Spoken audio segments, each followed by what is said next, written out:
آرزو تعلیم قرآن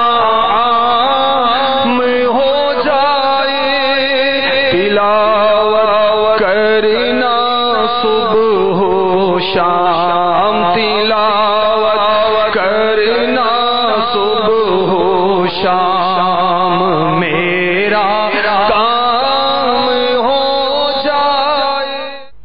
الحمدللہ رب العالمین، والصلاة والسلام على سید الانبیاء والمرسلین، اما بعد فاعوذ باللہ من الشیطان الرجیم، بسم اللہ الرحمن الرحیم، الصلاة والسلام علیک یا رسول اللہ وعلى آلك وأصحابك يا حبيب الله،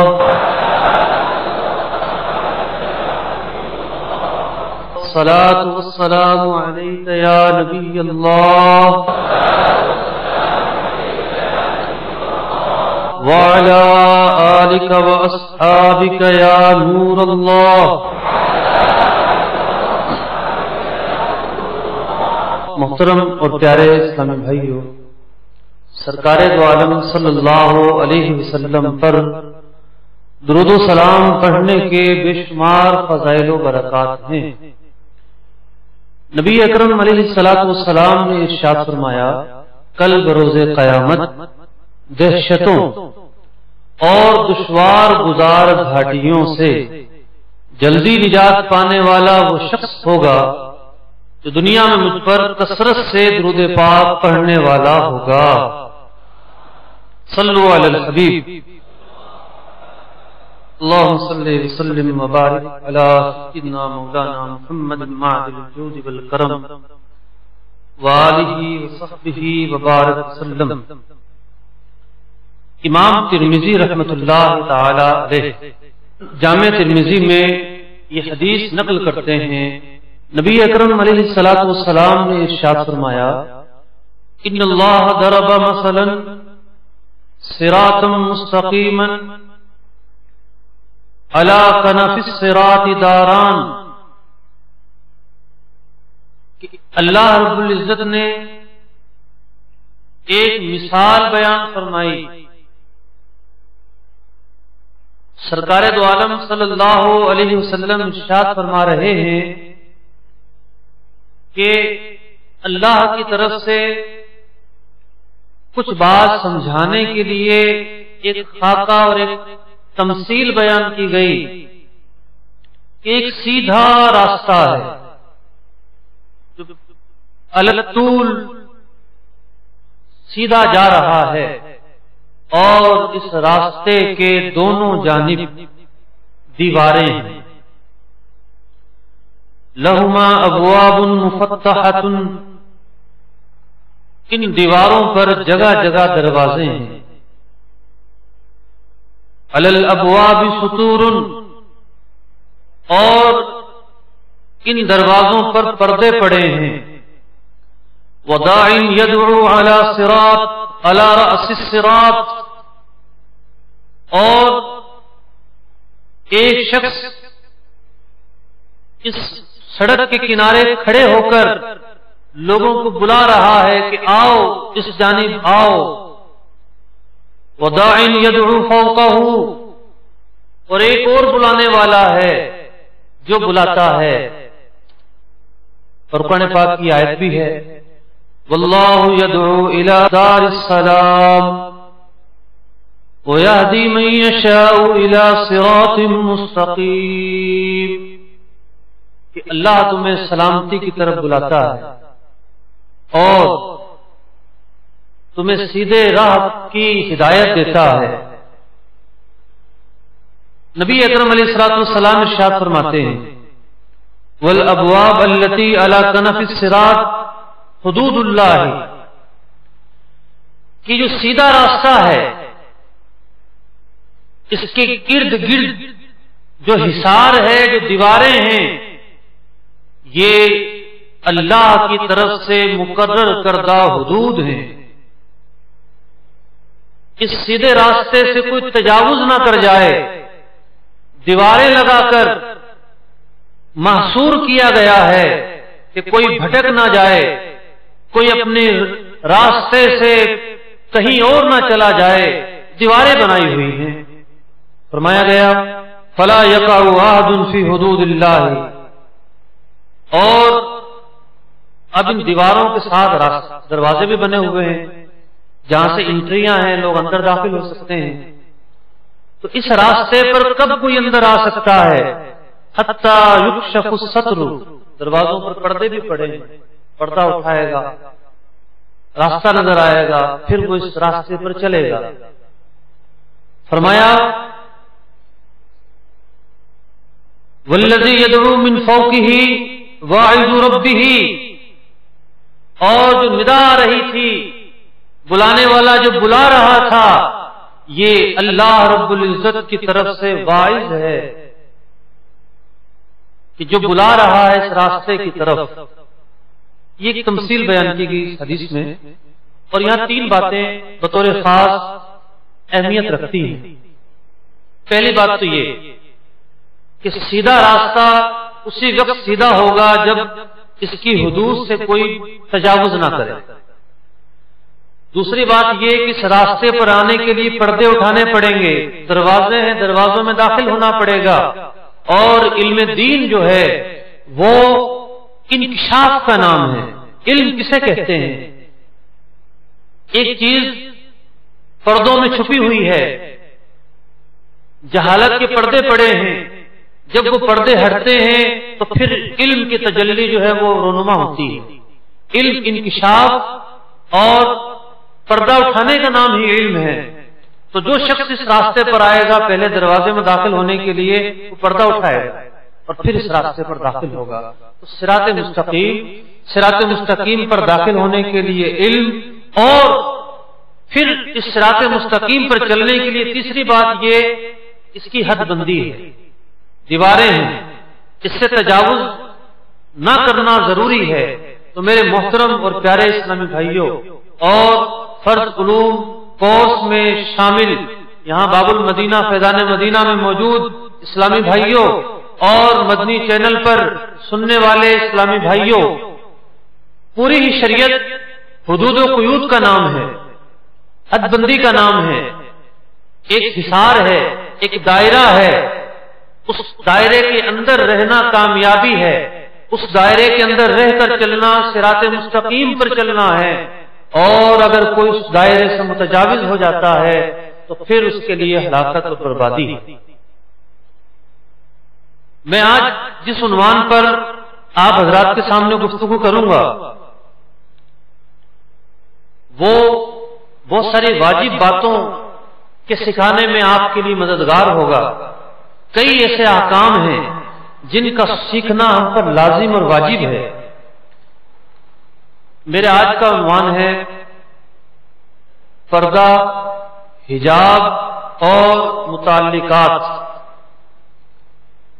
اللہ رب العزت نے قرآن مجید فرقان حمید میں ارشاد فرمایا قوا انفسکم واہلیکم نارا، اپنے آپ کو اور اپنے گھر والوں کو جہنم کی آگ سے بچاؤ۔ امام جلال الدین سیوطی شافعی رحمت اللہ تعالی علیہ اس آیت کے تحت متعدد صحابہ اکرام علیہم رضوان کے اقوال ذکر کرتے ہیں۔ حضرت علی المرتضی کرم اللہ وجہہ الکریم ارشاد فرماتے ہیں اس آیت کا تقاضا یہ ہے کہ اپنے آپ کو اور اپنے اہل خانہ کو خیر کی تعلیم دو، آداب زندگی سکھاؤ تاکہ وہ جہنم کی آگ سے بچ سکیں۔ یعنی ایک سوال ذہن میں اٹھتا ہے کہ پردے اور حجاب کا موضوع عورتوں سے متعلق ہے، مردوں پر اس کا سیکھنا لازم اور واجب کیوں؟ بات یہ ہے کہ مرد بسا اوقات گھر کا سربراہ ہوتا ہے اور شوہر تو ہے ہی سربراہ۔ اپنی بیوی کو تعلیم دینا، اسے شریعت کے علم سے روشناس کروانا شوہر کی بنیادی ذمہ داری ہے۔ بچوں کی تربیت کرنا، بچیوں کی تربیت کرنا اس کی بنیادی ذمہ داری ہے۔ اللہ رب العزت نے قرآن مجید فرقان حمید میں جو یہ ارشاد فرمایا کہ اپنے آپ کو اور اپنے گھر والوں کو جہنم کی آگ سے بچاؤ، اس کا کیا مطلب ہے؟ حضرت علی المرتضیٰ کرم اللہ وجہہ الکریم ارشاد فرما رہے ہیں کہ یہ اسی وقت ہوگا کہ جب انسان اپنے اہل خانہ کو دین کی تعلیم دے. دین کی تعلیم ہی انہیں جہنم سے بچا سکتی ہے. جب وہ شریعت پر عمل کریں گے، حرام سے بچیں گے، حلال کو اختیار کریں گے، تو پھر وہ جہنم سے بچ سکیں گے.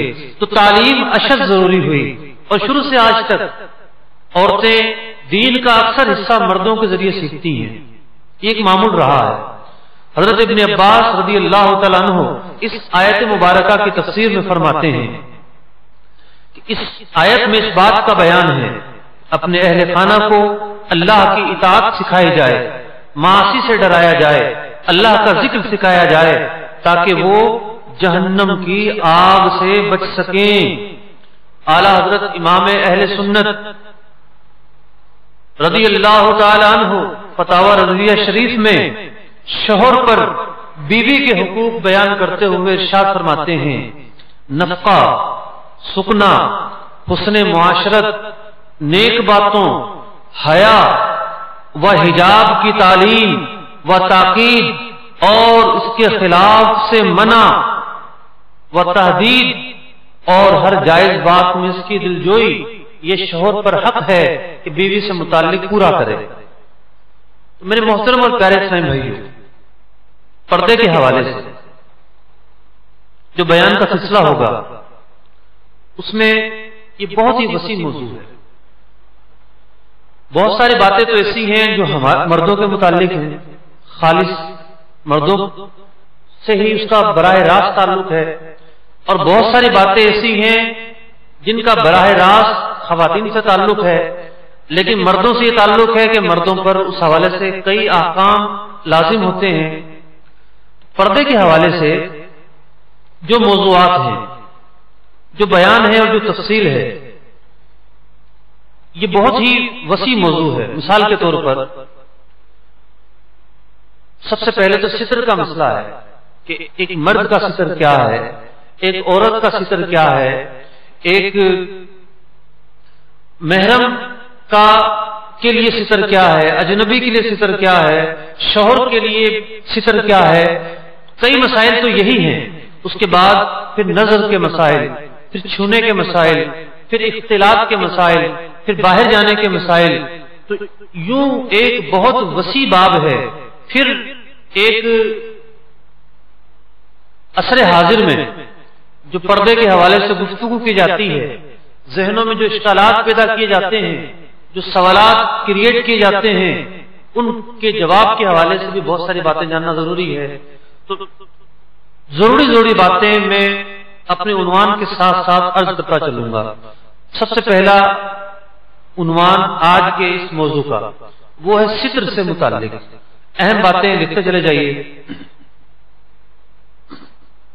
ستر جسم کے اس حصے کو کہتے ہیں جس کا چھپانا ضروری ہے اور جس کا ظاہر کرنا جائز نہیں. یاد رکھیے کہ ستر سے متعلق دو طرح کے احکام ہیں: نماز کے اندر ستر اور نماز کے علاوہ ستر. لکھ لیجیے آپ کہ ستر کے دو طرح کے احکام ہیں، ایک نماز کے اندر اور ایک نماز کے علاوہ. مثال کے طور پر عورت جو ہے وہ نماز میں بال ظاہر نہیں کر سکتی، لیکن جب وہ گھر میں موجود ہے، بھائی سامنے ہے یا باپ ہے یا محرم ہے، اس کے سامنے بالوں کا کچھ حصہ ظاہر ہو جائے تو کوئی مسئلہ نہیں ہے. تو ستر جو ہے وہ نماز کا الگ ہے اور غیر نماز کا الگ ہے. نماز کا ستر اس کی دو قسمیں ہیں: مرد کے لیے نمبر 1 اور نمبر 2 عورتوں کے لیے. نمبر 1 مرد کا ستر. یاد رکھیے کہ مرد کا ستر خواہ وہ نماز میں ہو یا نماز سے باہر ہو، ہر حال میں ناک کے نیچے سے لے کر گھٹنے سمیت جسم کا یہ جو حصہ ہے، یہ ہر حال میں ہر وقت اس کا چھپانا ضروری ہے. آپ نے دیکھا ہوگا کہ بہت سارے لوگ اس معاملے میں غفلت کا شکار ہیں. مثلا وہ گھروں کے اندر جب قمیض اتارتے ہیں تو ان کی شلوار جو ہے وہ ناف سے بہت زیادہ ڈھلک جاتی ہے، پیڑوں کا ایسا نظر آ رہا ہوتا ہے. تو دیکھیے بہت ساری چیزیں ایسی ہیں کہ جو اس وجہ سے گناہ ہے کہ اللہ اور اس کے رسول نے اسے حرام قرار دیا ہے. اسے ظاہری طور پر کوئی نقصان نظر نہیں آتا، اس سے کوئی خرابی نظر نہیں آتی، اس کو نہیں دیکھنا یہ ہے کہ یہ بات شریعت میں جائز نہیں ہے.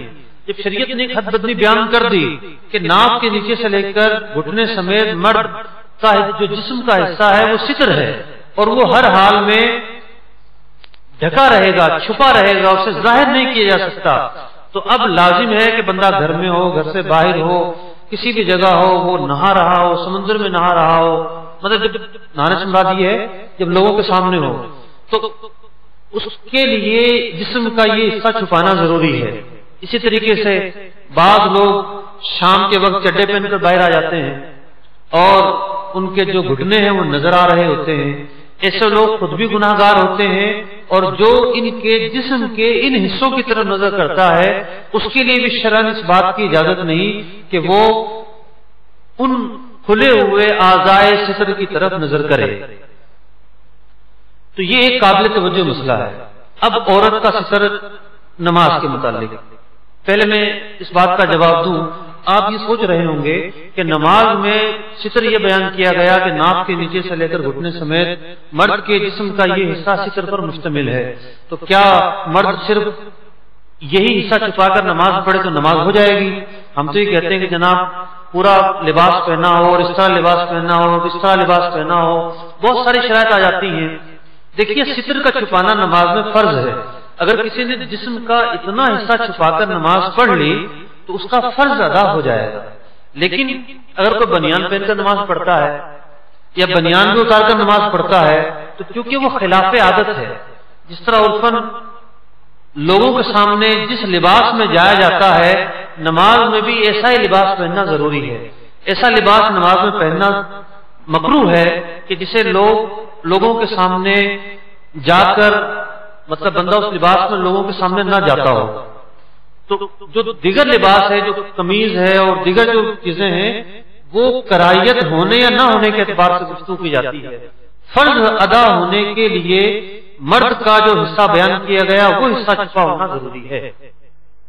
اب عورت کا ستر نماز میں عورت کے جسم کا پورا حصہ پاؤں کے ناخن سے لے کر سر کے بال تک ستر ہے سوائے 5 اعضاء کے.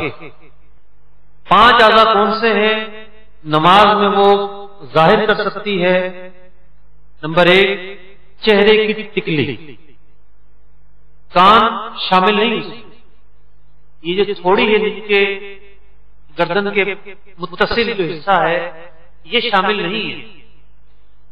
چہرے کی جو ٹکلی ہے یہ ٹکلی ظاہر کر سکتی ہے. بالوں جہاں سے بال اٹھتے ہیں پیشانی پر پیشانی ظاہر ہو سکتی ہے، لیکن سارے بال، کان، تھوڑی کے نیچے کا حصہ، گردن، بازو، بال، یہ سب حصہ چھپا ہوگا. 5 اعضاء میں پہلا عضو ہے چہرے کی ٹکلی. دوسرا جو حصہ ہے وہ ہے یہ ہاتھ کا، جو سمجھیے کہ پہنچا، ہاتھ کا اس ہتھیلی کا ظاہری حصہ اور اس کی پشت، یہ دونوں حصے نماز میں ظاہر کر سکتی ہے. تو چہرے کی ٹکلی، دونوں ہاتھوں کا یہ حصہ جو بیان کیا گیا اور پاؤں کا پنجہ، یہ دونوں پاؤں کے پنجے، ہاتھوں کا یہ حصہ اور چہرے کی ٹکلی، یہ 5 اعضاء ایسے ہیں جو نماز میں ستر نہیں ہیں. اس کے علاوہ عورت کے جسم کا مکمل حصہ ستر ہے اور ہر نماز میں چھپانا ضروری ہے. نہ صرف چھپانا ضروری ہے بلکہ مکمل طریقے سے چھپانا ضروری ہے. مکمل طریقے سے کیا مراد ہے کہ اتنے باریک کپڑے نہ ہوں کہ ستر کا حصہ جھلکتا ہو، مثلا کسی عورت نے باریک دوپٹہ اوڑا ہوا ہے اور اس کی وجہ سے اس کے بال جھلکتے ہیں، یا اس کی جو بازو ہیں، اس کی جو کلائی ہے یہ جھلکتی ہے، تو یہ نماز کا جو ستر کا تقاضا ہے وہ پورا نہیں ہوگا۔ یاد رکھیے، نماز کے اندر اگر ستر کھلا رہ جائے تو نماز کا فرض ہی ادا نہیں ہوتا، نماز سرے سے ادا ہی نہیں ہوگی۔ لیکن تھوڑی سی تفصیل ہے، اگر جسم کا کوئی حصہ، ایک حصہ کھلا ہوا ہے تو اس کے چوتھائی سے کم اگر کھلا ہے تو وہ معاف ہے۔ یعنی ستر میں جسم کے جو حصے شامل ہیں ہر عضو الگ الگ ہے، جیسا مثلا عورت ہے، اس کا کان جسم کا الگ حصہ ہے، گردن الگ حصہ ہے، بازو الگ حصہ ہے۔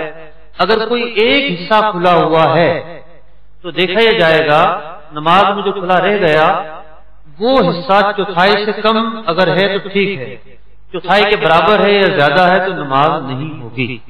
اسی طریقے سے اگر دو حصے کھلے رہ گئے، مثلا عورت کا کان بھی کھلا رہ گیا اور اس کا یہ بازو بھی کھلا رہ گیا، تو اب یہ دیکھا جائے گا کہ ان دونوں حصوں میں چھوٹا حصہ کون سا ہے؟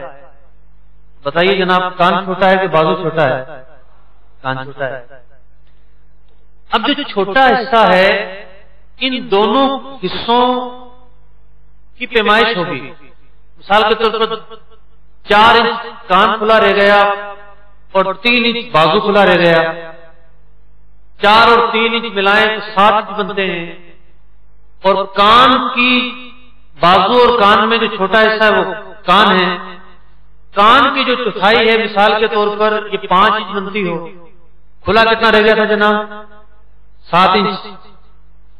تو کان چھوٹا حصہ تھا، اور اگر کان کی چوتھائی ہم لیں تو اس سے زیادہ حصہ کھلا رہ گیا تو نماز نہیں ہوگی۔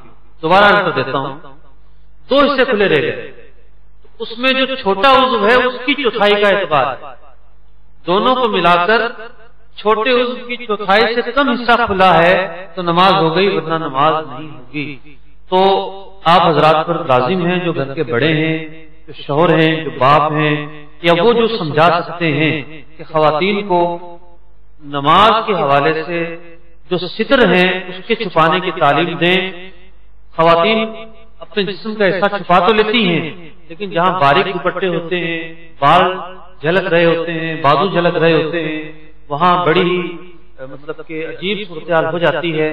اس حوالے سے ان کو سمجھانا، ان کو بتانا، ان کو ان باتوں کی تعلیم دینا یہ ضروری ہے۔ ستر کے ہم نے 2 حصے کیے تھے، ایک نماز کے حوالے سے اور ایک نماز سے باہر۔ نماز کے اندر مرد کا ستر بھی بیان کر دیا اور عورت کا ستر بھی بیان کر دیا۔ اب نماز کے علاوہ پردے کے مسائل، ستر کے مسائل، پردہ تو پورا الگ چیز ہو جاتی ہے، پہلے ہم ستر کو فوکس کر رہے ہیں۔ تو یاد رکھیے کہ نماز کے علاوہ جو ستر کے مسائل ہیں وہ 3 طرح کے ہیں۔ نمبر 1، مرد کا مرد کے لیے ستر۔ نمبر 2، عورت کا عورت کے لیے ستر۔ نمبر 3، عورت کا اجنبی مرد کے لیے ستر۔ مرد کا مرد کے لیے ستر آپ پہلے سن چکے کہ مرد کا جو ستر ہے ہر حال میں ناف کے نیچے سے لے کر گھٹنوں سمیت یہ ستر ہے۔ ایک مرد دوسرے مرد کی طرف نگاہ کر سکتا ہے مگر ان اعضاء کی طرف نہیں۔ ان اعضاء کو مرد بلا ضرورت شرعی کسی حالت میں نہیں کھول سکتا۔ عورت کا عورت کے لیے ستر، یہ دوسری قسم میں نے آپ کو لکھوائی۔ جو ستر مرد کا مرد کے لیے ہے وہی ستر ایک عورت کا دوسری عورت کے لیے، یعنی ایک عورت کی نگاہ کسی عورت کے پیٹ کی طرف پڑ جاتی ہے، بالوں کی طرف پڑتی ہے، گردن پر پڑتی ہے، کندھے پر پڑتی ہے، سینے پر پڑتی ہے، تو یہ جائز ہے۔ ایک عورت کا دوسری عورت کے لیے جو ستر ہے شریعت نے جو مقرر کیا ہے وہ وہی ہے جو ایک مرد کا ستر ہے. ناف کے نیچے سے لے کر گھٹنوں سمیت یہ جو حصہ ہے ایک عورت دوسری عورت کو بھی بلا ضرورت شرعی نہیں دکھا سکتی اور نہ ہی ایک عورت دوسری عورت کے جسم کے اس حصے کو بلا ضرورت شرعی دیکھ سکتی ہے. نمبر 3، عورت کا اجنبی مرد کے لیے ستر. یعنی ایک عورت اجنبی مرد کو جب دیکھے تو اس کے جسم کا کون سا حصہ عورت کے لیے ستر ہوگا؟ عورت کا مرد کو دیکھنا تو جائز ہے. مطلب اگر یہ کہا جائے کہ عورت مرد کو دیکھ ہی نہیں سکتی دنیا کا نظام ہی معطل ہو جائے گا. وہ آنکھ پر پٹی باندھ کر کس طرح مطلب باہر نکلے گی؟ ایسا تو آج تک کسی نے نہیں کہا. تو عورت مرد کو دیکھ تو سکتی ہے لیکن ستر کون سا حصہ ہوگا جسم کا، وہ کون سا حصہ ہے جس کی طرف عورت بھی نہیں دیکھ سکتی؟ تو میں نے عرض کیا کہ مرد کا جو ستر ہے وہ ہر جگہ ایک ہی ہے، ناف کے نیچے سے لے کے گھٹنوں سمیت. ایک اجنبی عورت کسی بھی حال میں مرد کے اس حصے کی طرف بھی نظر نہیں کر سکتی، اور اگر چہرے کی طرف دیکھنے میں اسے شہوت آتی ہو، جسم کے کسی اور حصے کی طرف دیکھنے میں اگر خدشات ہوں تو پھر اس کی بھی ممانعت ہوگی. اچھا، ایک چوتھی قسم ہے جو سب سے اہم ہے اس ستر کے حوالے سے، مرد کا عورت کے لیے ستر. مرد کا عورت کے لیے ستر یعنی ایک مرد عورت کے جسم کے کن حصوں کو دیکھ سکتا ہے اور کن حصوں کو نہیں دیکھ سکتا. اس کی 3 قسمیں. نمبر 1، مرد کا اپنی زوجہ کو دیکھنا. نمبر 2، مرد کا اپنے محارم کی طرف نظر کرنا. نمبر 3، مرد کا اجنبیہ عورت کو دیکھنا. پہلی قسم کیا ہے جناب؟ مرد کے لیے اپنی زوجہ کا سارا جسم حلال ہے، جسم کے تمام حصوں کو دیکھ سکتا ہے، یہاں ستر نہیں ہے. دوسری قسم کون سی ہے؟ مرد کا اپنے محارم کو دیکھنا. مرد جو ہے وہ اپنے محارم کی میں تفصیل بیان کروں گا کہ بعض اعضاء کو دیکھ سکتا ہے. مثلا محارم کے لیے عورت کے جو بال ہیں وہ ستر نہیں ہیں. اسی طریقے سے سر،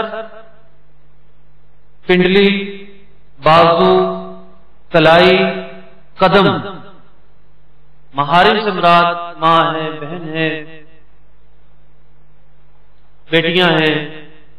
کیونکہ ہر وقت تو یہ حکم نہیں ہے کہ گھر میں بھی ہو، ماں باپ کے سامنے بھی کوئی عورت برقعے میں بیٹھی رہے، بلکہ مرد جو ہے اپنے محارم کے سر کی طرف اگر نظر کرے تو یہ جائز ہے، بالوں کی طرف نظر کرے یہ جائز ہے، منہ کی طرف، بازو کی طرف، کلائی، گردن کی طرف نظر کرے تو یہ جائز ہے.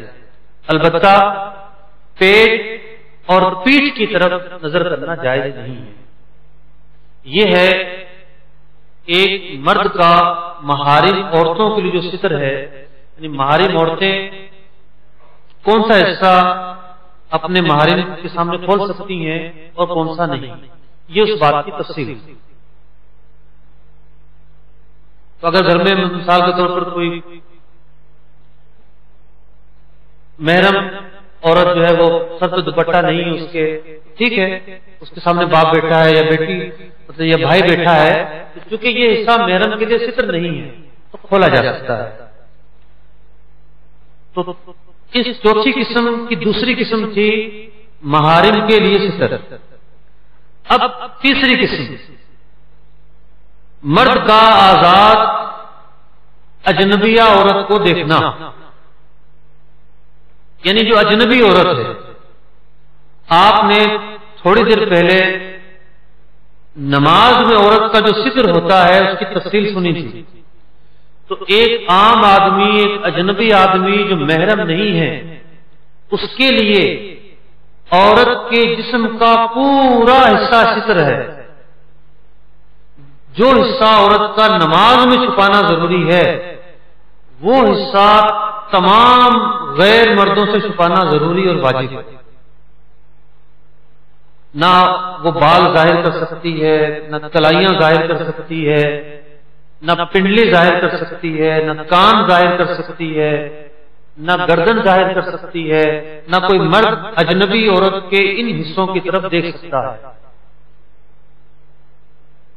چہرہ اگرچہ کے ستر میں داخل نہیں، لیکن عورت کے لیے چہرے کا چھپانا بھی ضروری ہے. اجنبی مردوں کے سامنے چہرے کا چھپانا بھی ضروری ہے، اور مرد کے لیے بھی جائز نہیں کہ وہ اجنبی عورت کے چہرے کی طرف نگاہ کرے. یہ ستر کے حوالے سے کچھ ضروری باتیں میں نے آپ کے سامنے بیان کی. ان باتوں کے اندر پہلے ہم نے دو حصے کیے کہ نماز کے اندر ستر اور نماز کے علاوہ ستر. نماز کے اندر مردوں کا ستر الگ سے بیان ہوا، عورت کا ستر الگ سے بیان ہوا. پھر نماز کے علاوہ جو ستر ہے اس کی ہم نے 4 قسمیں سنی، اور چوتھی قسم کی مزید 3 قسمیں ہم نے سماعت کی، اور اس کی مزید تفصیل شیخ طریقت امیر اہل سنت کی مشہور و معروف کتاب پردے کے بارے میں سوال و جواب میں آپ کو مل جائے گی. اس ساری ڈیٹیل کو سننے کے بعد جو تشریح اور جو تفہیم کی گئی ہے، اس کو سننے کے بعد آپ یہ مسائل پڑھیں گے تو آپ کو بہت زیادہ آسان معلوم ہوں گے. ان جو میں نے گفتگو کی اس میں 2 چیزوں کا مزید اضافہ ہے. وہ اضافہ کیا ہے کہ آپ نے سنا کہ جو اجنبی لوگ ہوتے ہیں، غیر مرد ہوتے ہیں، عورت ان سے اپنا جسم مکمل چھپائے گی.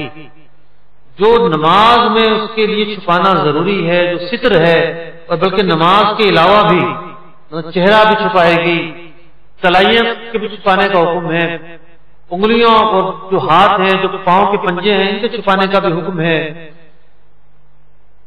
یہ اجنبی کے لیے حکم ہے. لیکن ایک بہت اہم مسئلہ جس سے اکثر غفلت بڑھتی جاتی ہے کہ شریعت مطہرہ نے جو کافرہ عورت ہے، غیر مسلم عورت ہے، اس عورت کے لیے اس عورت کو بمنزلہ مرد قرار دیا ہے کہ گویا کہ وہ مرد ہے. اور ایک مسلمان عورت کے جو پردے کے مسائل ہیں کافرہ کے لیے وہ مردوں جیسے ہیں. اللہ رب العزت نے سورہ نور آیت نمبر 31 میں جو پردے کے حکم کے حوالے سے تفصیل بیان کی، اس میں ایک بات یہ ہے او نسائہن کہ عورتیں اپنی زینت ظاہر کر سکتی ہیں اپنے محارم کے سامنے اور اپنی عورتوں کے سامنے. اس بات کو بیان کیا ہے نسائہن، اپنی عورتوں کے سامنے.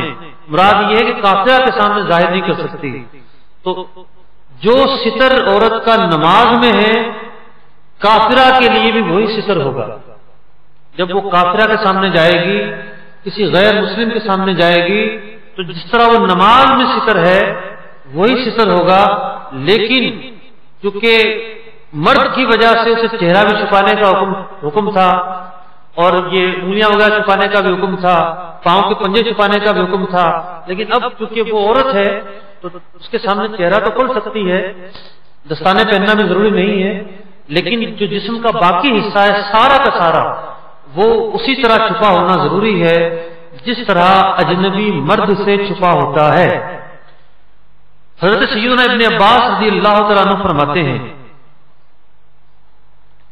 اس آیت کی تفسیر میں کہ مسلمان عورتیں یہودیہ یا نصرانیہ عورت کے سامنے اپنا سنگھار ظاہر نہیں کریں گی.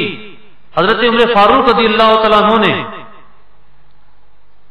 حضرت سیدنا ابو عبیدہ رضی اللہ تعالیٰ عنہ کو یہ خط بھیجا، مجھے خبر پہنچی کہ مسلمانوں کی عورتیں کافروں کی عورتوں کے ساتھ حماموں میں داخل ہوتی ہیں، حالانکہ مسلمان کے لیے یہ حلال نہیں کہ اس کے باطنی مواضع زینت کی طرف دیکھا جائے مگر اس کے دین کی عورتیں. ہمارے ہاں بہت ساری جگہوں پر دائیاں جو ہیں وہ کافرہ ہوتی ہیں، تو اس میں احتیاط کرنے کی ضرورت ہے، اور ایسی جگہوں پر ڈیلیوری کیس کروائے جائیں جہاں مسلمان دائیاں ہوتی ہیں۔ دوسری بات میں نے کہا کہ ستر کے معاملے میں دو چیزوں کا اضافہ کرنے کی ضرورت ہے۔ ایک تو کافرہ عورت، وہ بالکل مرد کی طرح ہے، عورت جس طرح اجنبی مرد سے پردہ کرتی ہے اسی طرح اپنے جسم کا پورا حصہ اس عورت سے چھپائے گی۔ دوسری بات یہ ہے کہ وہ عورتیں جو فاجرہ ہوں، فاحشہ ہوں، مطلب کہ غلط قسم کی عورتیں ہوں، ایک مسلمان عورت کے لیے یہ حکم ہے ان عورتوں سے بھی پردہ کرے۔ کیوں؟ مطلب آپ سمجھ رہے ہیں کہ جو غلط اور فاجرہ قسم کی عورتیں ہوتی ہیں، غلط لائن کی عورتیں ہوتی ہیں، وہ جا کر اس عورت، مسلمان عورت کے محاسن عام کریں گی، دیگر لوگوں میں بیان کریں گی، اور سد فتنہ کے لیے ان سے پردہ کرنے کی بھی تاکید ہے۔ بہتر یہ کہ ان کے سامنے عورت جو ہے وہ جسم کا مکمل حصہ چھپا کر رکھے، اپنے سینے پر چادر ڈال کر رکھے، اور جس طرح نماز والا پردہ ہے اس طریقے سے پردہ کر کے فاجرہ عورت کے سامنے آئے۔ تو ستر کے حوالے سے میں نے ضروری باتیں آپ کے سامنے بیان کی۔ اب اس موضوع کے حوالے سے ایک دوسرا عنوان، یہ پہلا عنوان تھا ہمارا ستر کیا ہوتا ہے، اور عورت کا ستر کیا ہے، مرد کا ستر کیا ہے، اور ستر کی کتنی اقسام ہیں۔ دوسرا عنوان یہ ہے کہ محرم کسے کہتے ہیں، محارم میں کون کون سے لوگ شامل ہیں، کون سی عورتیں ہیں جو ایک مرد کے لیے محرم ہیں، اور کون سے مرد ہیں جو ایک عورت کے لیے محرم ہیں۔ محارم کی یا محرم کی تین قسمیں ہیں، محارم کی تین قسمیں ہیں۔ نمبر ایک، جو رشتے کی بنا پر محارم ہوں، میں عرض کرتا ہوں وہ کون کون سے افراد ہیں۔ نمبر دو، جو دودھ کے رشتے کی وجہ سے محارم ہوں، اس کی تفصیل بیان کرتا ہوں۔ نمبر تین، جو سسرالی رشتے کی وجہ سے محرم بن جائیں۔ اب محرم کا جاننا نہ صرف پردے اور حجاب کے حوالے سے ضروری ہے، بلکہ محرم کہتے اس کو ہیں جس سے ہمیشہ کے لیے نکاح حرام ہو، کسی حال میں بھی نکاح نہ ہو سکے۔ بعض عورتیں ایسی ہوتی ہیں کہ جن سے عارضی طور پر نکاح حرام ہوتا ہے، مثلا بھابھی، جب تک وہ بھائی کے نکاح میں ہے یا عدت میں ہے اسے نکاح نہیں کر سکتے، بعد میں اسے نکاح ہو سکتا ہے۔ تو لیکن محرم اسے کہتے ہیں جس سے ہمیشہ کے لیے نکاح حرام ہو، حلال ہی نہ ہو نکاح۔ تو نہ صرف یہ کہ پردے کے حوالے سے بلکہ نکاح کے حوالے سے بھی اس کی معلومات ہونا ضروری ہے۔ تو جیسے دودھ کے رشتے کا اگر نہیں پتا کسی کو، اور حالانکہ وہ محرم ہو، دودھ کی وجہ سے محرم ہو چکا ہو، تو آپ اندازہ لگا سکتے ہیں کہ کس قسم کے مسائل رونما ہو سکتے ہیں۔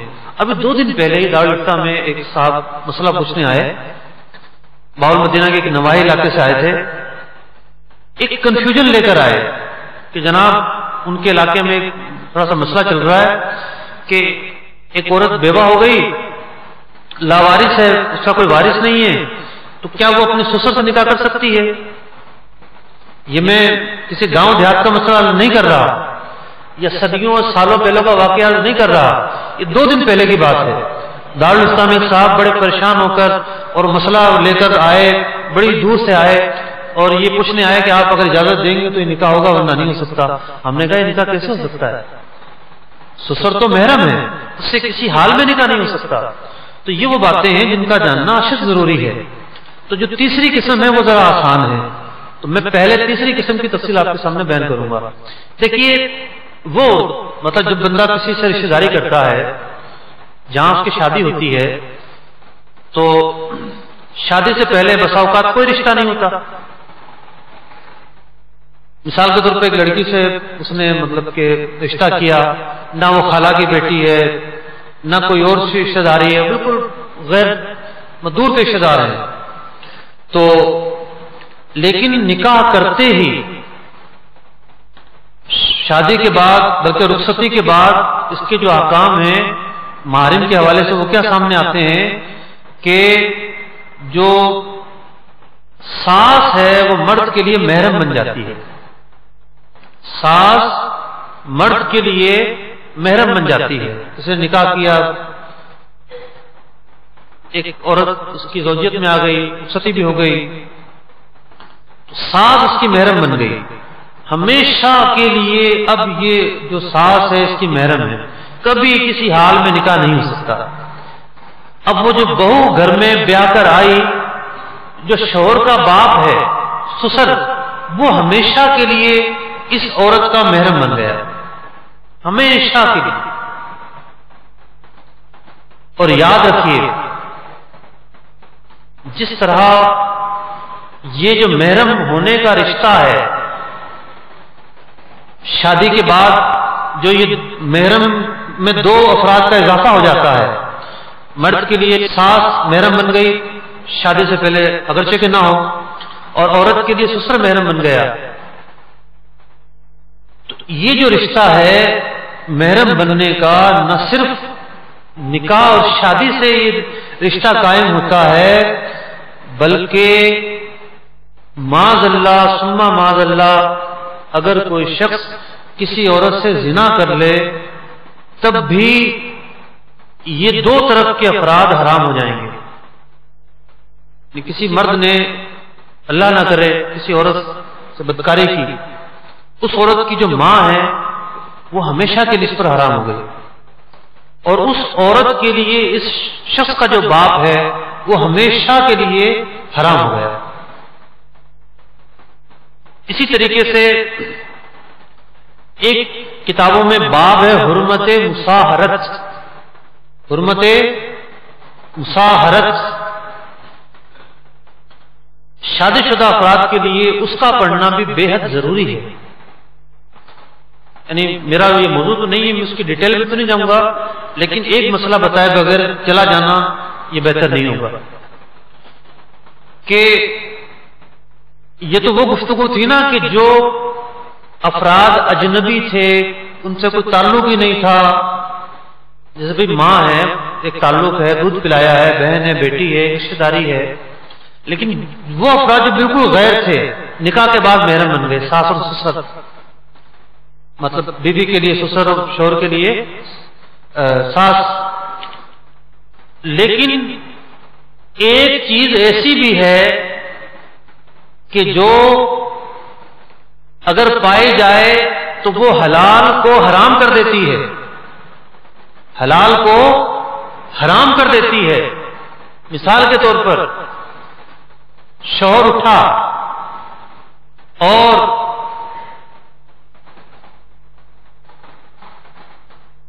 مطلب اس نے ہاتھ لگانا چاہتا تھا اپنی زوجہ کو، اور ہاتھ پڑ گیا بیٹی کے پاؤں پر، وہ بالغہ ہے یا مشتہات ہے اور شہوت بھی تھی، جسم کی گرمی بھی محسوس ہوئی، تو اس عمل کی وجہ سے بیوی اس پر ہمیشہ کے لیے حرام ہو جائے گی. تو یہ ایک الگ چیپٹر ہے حرمت مصاہرت، بہار شریعت کے 7ویں حصے میں ملے گا، تو اس کی تفصیل آپ اپنے ذوق پر پڑھ لیجئے گا. تو ہم تیسری قسم میں تھے کہ جو تیسری قسم ہوتی ہے محارم کی وہ ہے سسرالی رشتے کی وجہ سے محرم بننا. اب نیچے سے اوپر آتے ہیں. دوسری قسم کون سی تھی جناب؟ دودھ کے رشتے کی وجہ سے محرم بننا. یعنی اگر کوئی عورت کسی چھوٹے بچے کو جس کی عمر 2.5 سال سے کم ہو دودھ پلا دیتی ہے، 2.5 سال سے کم عمر بچے کو دودھ پلانے سے وہی احکام ثابت ہوتے ہیں جو احکام نسب کی وجہ سے ثابت ہوتے ہیں. مثال کے طور پر اگر ایک عورت نے ایک بچہ جنا تو اس عورت کی جو اولادیں ہیں، زید اس کا شوہر ہے، اس شوہر سے ہیں یا دوسرے شوہر سے ہیں، تو یہ بچہ اس عورت کی اولادوں کا بھائی اور بہن بن جائے گا. تو تو دودھ جس کو پلایا ہے، دودھ پلانے والی خاتون کی جو اولادیں ہیں، اس دودھ پینے والے بچے کے لیے بھائی اور بہن بن جائیں گی۔ جس طرح سگا بھائی ہوتا ہے، سگا بہنیں ہوتی ہیں، سگی بہنیں ہوتی ہیں، دودھ پینے والا بچہ اس عورت کی اولادوں کا اسی طرح سگا بھائی اور سگی بہن بن جائے گی۔ یعنی اگر وہ بچہ تھا تو عورتوں کے لیے سگا بھائی کی طرح ہو گیا، اگر وہ بچی تھی تو اس عورت کی اولاد کے لیے سگی بہن کی طرح ہو گئی۔ تو جس طرح سگے بھائی سے رشتہ نہیں ہو سکتا، سگی بہن سے رشتہ نہیں ہو سکتا، یہ جو بچہ ہے جس نے دودھ پی لیا ہے، اس سے بھی اس عورت کی اولاد کا رشتہ نہیں ہو سکتا۔ یہ عورت اس کے لیے ماں بن گئی۔ اس عورت کا شوہر جس کا دودھ اترا ہے، جس سے دودھ اترا ہے، جس نے دودھ پیا، اس بچے کے لیے اس عورت کا شوہر باپ بن گیا۔ اس عورت کے جو بھائی ہیں، اس بچے کے لیے وہ حقیقی ماموں کی طرح بن گئے۔ اس عورت کی جو بہنیں ہیں، جس طرح خالہ حرام ہیں، اب اس دودھ کی رشتے کی وجہ سے اس عورت کی بہنیں ہیں، اگرچہ سگی خالہ نہیں ہے لیکن دودھ شریک خالہ ہو جائیں گی، رضائی خالہ ہو جائیں گی۔ تو یعنی دودھ پلانے کی وجہ سے بشرط یہ کہ 2.5 سال سے کم عمر میں کسی بچے نے دودھ پیا ہو، وہ تمام رشتے قائم ہو جاتے ہیں جو نسب کی وجہ سے قائم ہوتے ہیں۔ سمجھ رہے ہیں بات؟ تو بس آپ کو ضرورت پڑ جاتی ہے دودھ پلانے کی۔ میں تو نہیں کہوں گا کہ دودھ نہیں پلانا چاہیے، دودھ پلانے کی ضرورت پڑ جاتی ہے۔ تو اس میں یہ ہونا چاہیے کہ اگر کوئی عورت کسی بچے کو دودھ پلاتی ہے، پہلے تو یہ مسئلہ ذہن نشین کر لیجئے کہ 2 سال کی عمر تک دودھ پلایا جا سکتا ہے بچے کو۔ لوگ سوال کرتے ہیں کہ جناب 12 مہینے ہو گئے، 6 مہینے ہو گئے، 7 مہینے ہو گئے، 15 مہینے ہو گئے، دودھ نہیں اتر رہا، کیا کریں؟ تو 2 سال سے پہلے اگر ضرورت ہے بند تو کیا جا سکتا ہے دودھ کسی بھی مرحلے پر، لیکن ظلم نہیں کرنا چاہیے۔ جب تک ماں کا دودھ اویلیبل ہو بچوں کو پلانا چاہیے۔ 2 سال سے پہلے بند تو کیا جا سکتا ہے، لیکن 2 سال کے بعد بچے کو دودھ پلانا حرام ہے۔ لیکن 2.5 سال تک اگر 2.5 سال سے پہلے کوئی بچہ دودھ پی لیتا ہے تو حرمت رضاعت، دودھ کے رشتے کی حرمت ثابت ہو جائے گی۔ تو یہ تمام افراد اس کے محرم بن جائیں گے، جس کی تفصیل میں نے آپ کے سامنے بیان کی۔ تو میں عرض کر رہا تھا کہ اگر کوئی خاتون کسی بچے کو دودھ پلاتی ہے تو اگرچہ ایک گھونٹ پلایا ہو، اس کے حلق سے اتر گیا، تو پھر اس واقعے کو مشہور کر دینا چاہیے کہ جناب اس بچے نے فلاں کا دودھ پیا ہے۔ مثال کے طور پر اگر کوئی عورت اپنے دیور کے بچے کو دودھ پلاتی ہے تو اگر دودھ نہ پلایا ہوتا تو 2 بھائیوں کی جو اولادیں ہیں ان کی آپس میں شادیاں ہو سکتی ہیں، لیکن اگر ایک بھائی کی بیوی نے دوسرے بھائی کی اولاد کو دودھ پلا دیا تو دودھ کا رشتہ قائم ہو گیا، ان کی شادیاں نہیں ہو سکتی اب، اور پردے کے حوالے سے بھی یہ محارم بن گئے۔ جو پردے کے احکام ہے اس میں انہیں تخفیف بھی مل جائے گی۔ تو کہنے کا مقصد یہ ہے کہ اگر کوئی خاتون کسی چھوٹے بچے کو دودھ پلاتی ہے تو خاندان میں اس واقعے کو مشہور کر دیا جائے اور بتا دیا جائے، وقتاً فوقتاً یاد دلایا جائے، کیونکہ شادیاں ہوتی ہیں 20 سال بعد، 25 سال بعد، 30 سال بعد۔ یہ نہ ہو کہ جب شادیاں ہونے لگے تو کسی کو یاد ہی نہ ہو کہ اس بچے کو تو دودھ پلایا تھا، یہ تو محرم بن چکا ہے، ہمیشہ کے لیے حرام ہو چکا ہے اور اس سے تو نکاح ہو ہی نہیں سکتا۔ تو یہ بڑا ہی اہم مسئلہ ہے جسے ذہن نشین رکھنا ضروری ہے۔ تو دودھ پلانے سے ایک فائدہ یہ ہوتا ہے کہ محرم کا رشتہ قائم ہو جاتا ہے، جو پردے کے احکام میں اس میں تخفیف مل جاتی ہے۔ یاد رکھیے کہ جو نسبی محارم ہیں پردے میں ان کے لیے کافی تخفیف ہے، تو ان سے تو وہ تخفیف بالکل استعمال کی جائے، لیکن جو دودھ شریک رشتہ داری ہے یا جو سسرالی رشتہ داری کی وجہ سے محارم بننے کا سلسلہ ہے، اگر عورت وہاں پردہ کرتی ہے تو ٹھیک ہے، اس کی مرضی ہے۔ مثلا کوئی دودھ شریک بھائی ہے، وہ جوان ہو گیا، عورت اس کے سامنے نہیں جانا چاہتی اچھی بات ہے، احتیاط کرتی ہے تو ٹھیک ہے. سسر ہے، سسر سے عورت پردہ کرنا چاہتی ہے، ٹھیک ہے، کر سکتی ہے. اگر وہ نہیں کرتی تو رخصت ہے، جو محارم کے لیے مطلب حدود بندی ہے اس کے اندر رہ کر. لیکن اگر وہ کرنا چاہتی ہے تو اچھی بات ہے، افضل ہے. تو میں ایک ضابطہ آپ کو لکھوا رہا ہوں، ایک اصول، تھوڑا سا مشکل ہے لیکن جب پورا ہوگا تو انشاءاللہ آپ سمجھ جائیں گے کہ کون کون سے جو ہے رشتہ دار جو ہیں وہ محرم ہوتے ہیں. یعنی خونی جو رشتہ ہے، خونی رشتے کی وجہ سے کون کون سے افراد محرم ہوتے ہیں. 4 طرح کے افراد محرم ہوتے ہیں. نمبر 1، اصل شخص اصل کہتے ہیں جڑ کو، اور یہاں اصل سے مراد ہے کہ انسان کے اوپر جو افراد ہیں. یعنی کسی سے پوچھا جائے آپ کس کے بیٹے ہیں تو وہ بتائے گا میں زید کا بیٹا ہوں. زید کس کا بیٹا ہے؟ وہ بکر کا بیٹا ہے.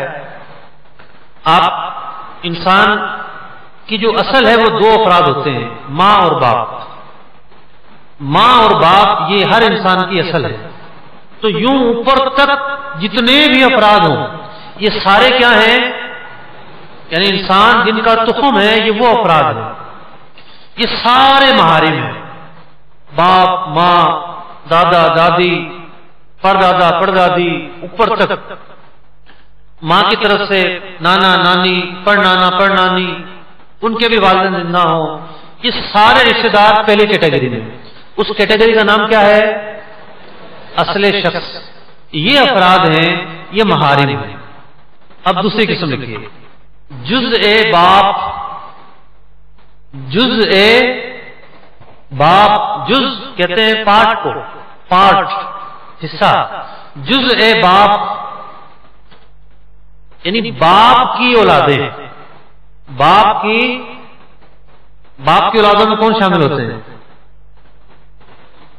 مطلب کسی سے پوچھا جائے کہ جناب آپ کے باپ کی اولاد کون ہے تو کہے گا میرا بھائی، میری بہن، یہ میرے باپ کی اولاد ہیں. کتنے اصناف بنے؟ 2، بھائی اور بہن. نیچے تک باپ کی اولاد کون؟ بیٹا، جو کسی کا بھائی بنے گا. تو اب اس بھائی کی جو اولادیں ان میں کون افراد آئیں گے؟ بھائی کی اولادوں میں کون سے افراد آئیں گے؟ بھتیجا اور بھتیجیاں. تو یہ بھتیجے اور بھتیجیاں بھی باپ ہی کی اولاد ہیں. باپ سے بیٹا اور بیٹے سے مزید اولادیں. تو باپ کی جو اولادیں نیچے تک، باپ کی اولاد، اولاد کی اولاد، یہ سارے افراد محرم ہوں گے. یہ سارے افراد محرم ہوں گے. پردے کے حوالے سے، نکاح کے حوالے سے انہیں سامنے رکھنا ضروری ہے. تیسری قسم، جزء شخص. جزء شخص، یہ تو باپ کی اولاد تھی نا، بھائی باپ کی اولاد، بہن باپ کی اولاد، پھر بھتیجے بھتیجیاں، بھانجے بھانجیاں، سب کس کی اولاد تھی؟ باپ کی. اور انسان کی اپنے اجزاء، اپنے جو مطلب کہ اولادیں ہیں، ان میں کون آئے گا؟ 2 افراد آئیں گے، بیٹا اور بیٹی. لیکن نیچے تک بیٹے کی اولاد کیا کہلائے گی؟ پوتا پوتی، پڑ پوتا پڑ پوتی. اور بیٹی کی اولاد کیا کہلائے گی؟ نواسا نواسی. یہ ساری کی ساری جزء شخص، کسی شخص کے جو اپنے جز ہیں، اپنی جو اولادیں ہیں، یہ سارے محارم بنے. کتنی اقسام ہوگی جناب؟ 3. چوتھی ہے جزء دادا. چچا جو ہے یہ کس کی اولاد ہے؟ دادے کی اولاد ہے. چچا تو مرد ہے نا، تو دادے کی جو اولاد عورت ہے اس کا کیا نام ہے؟ دادے کی اولاد میں جو عورت ہے اس کا کیا نام ہوگا؟ پھپھی. تو چچا اور پھپھی یہ کیا ہیں؟ دادے کی اولاد ہیں. تو دادے کی جو اولاد ہیں یہ بھی محارم ہیں. پھر ان کی کچھ تفصیل بھی ہے. اب یہ بہت ہی ابتدائی اجتماع ہے، وہ تفصیلیاں بیان نہیں کی جا سکتی.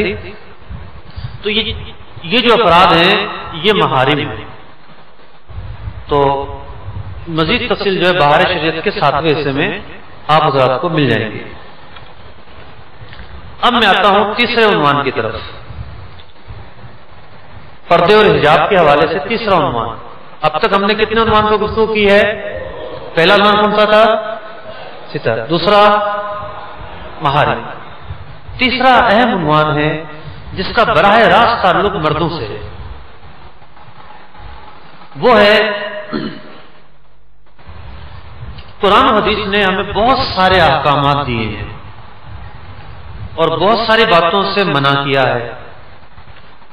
جو احکامات دیے ان پر عمل کرنے کی ضرورت ہوتی ہے اور جن سے منع کیا ہے ان سے رک جانے کی ضرورت ہوتی ہے. تو شریعت مطہرہ نے عورتوں کو بے پردگی سے روکا اور مردوں کو یہ حکم دیا کہ وہ اپنی استطاعت کے مطابق عورتوں کو بے پردگی کرنے سے روکیں. دو حکم ہیں. عورتوں کے لیے یہ کہ وہ اجنبیوں کے سامنے ستر ظاہر نہ کریں، بے پردگی نہ کریں، وہ ساری باتیں جو اجنبیوں سے منع ہیں. مثلا اجنبی کسی عورت کے جسم کے حصے کو مس نہیں کر سکتا.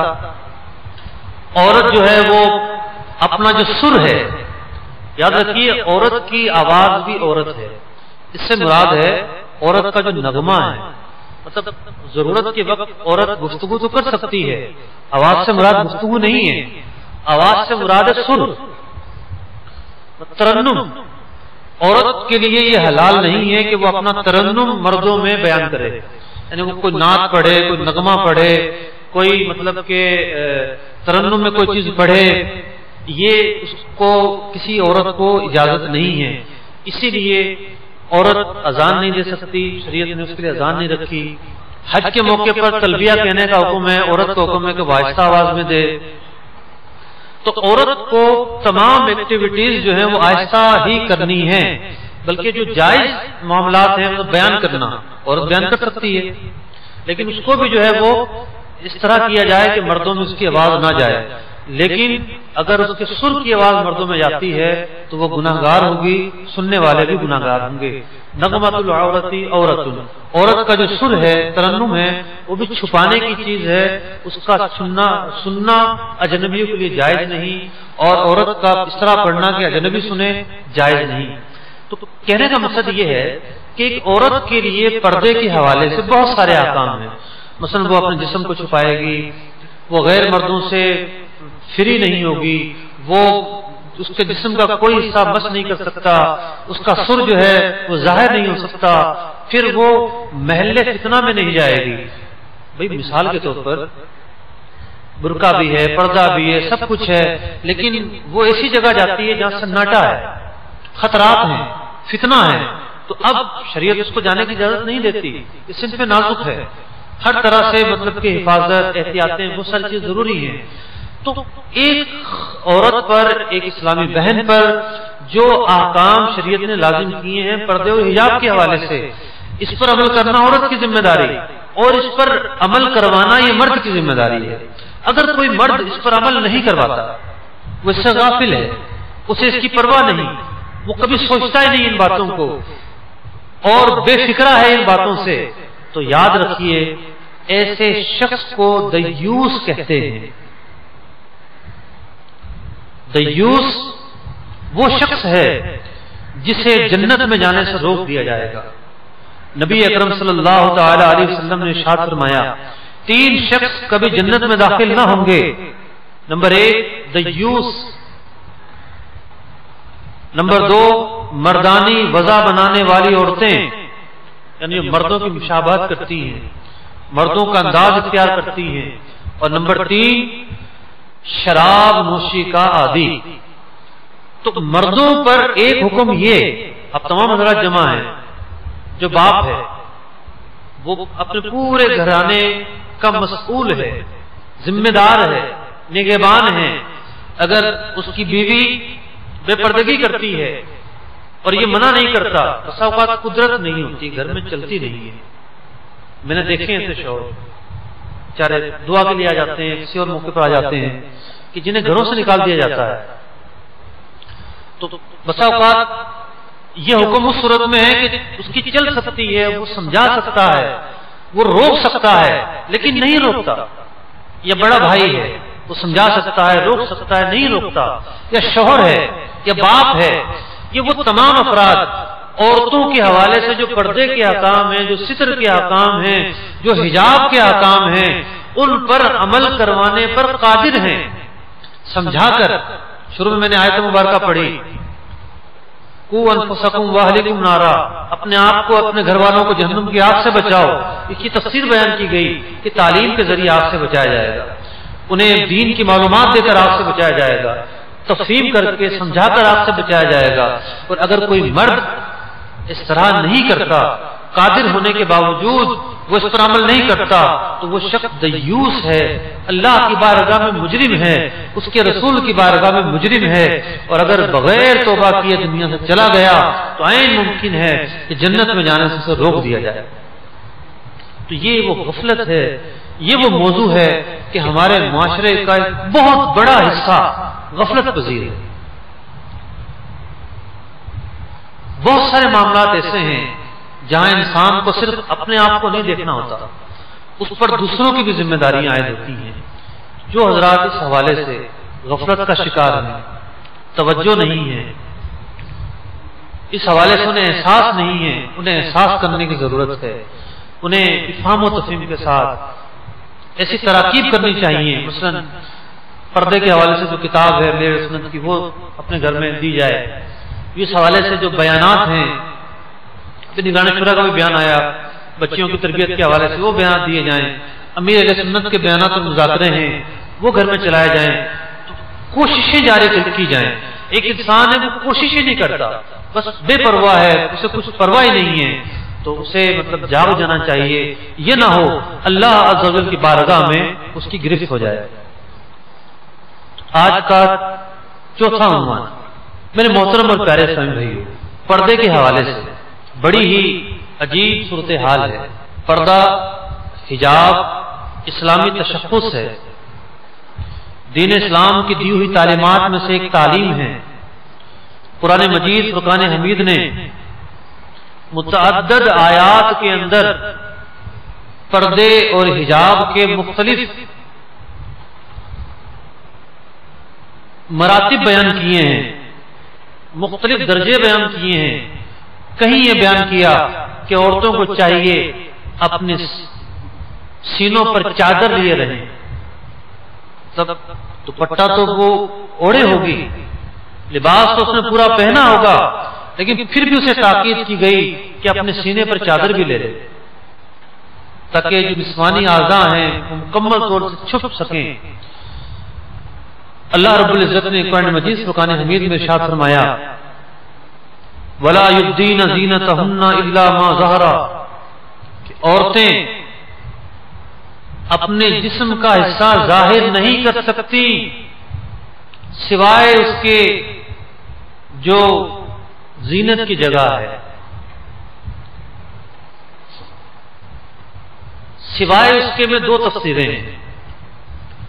ایک یہ ہے کہ مثال کے طور پر عورت گھر میں ہے، اس کے نام محرم بھی ہیں، دیور وغیرہ بھی ہیں، اب وہ اس نے گھونگھٹ بھی کر لیا لیکن لباس نظر آ رہا ہے، تو اب لباس کا جو نظر آنا ہے یا گھر میں، اس کی اجازت ہے.